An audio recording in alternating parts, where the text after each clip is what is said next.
Bonjour mesdames et messieurs, vous êtes sur le site CMP du Congo moderne pour la paix, notre formation politique.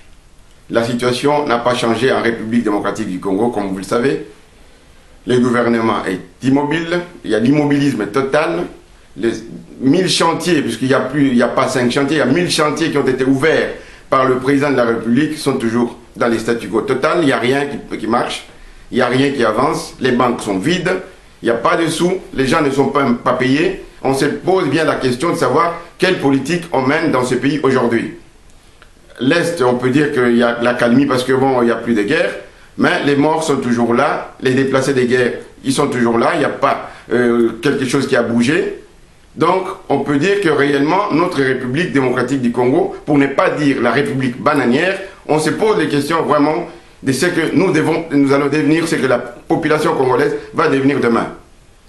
On prétend toujours revenir sur les élections, se présenter encore une fois. Pourquoi faire? C'est la question qu'on se pose. Mais quant à nous, en ce qui nous concerne, la mission de Joseph Kabila est terminée. Nous avons terminé sa mission qui était des brassages des populations et des armées. Cette mission est terminée.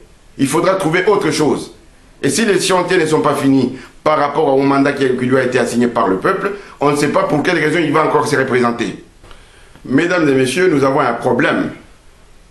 Jean-Pierre Bemba, ex-président ou vice-président de la République, sénateur de la République, est en prison pour crimes contre l'humanité. Tout le monde le sait.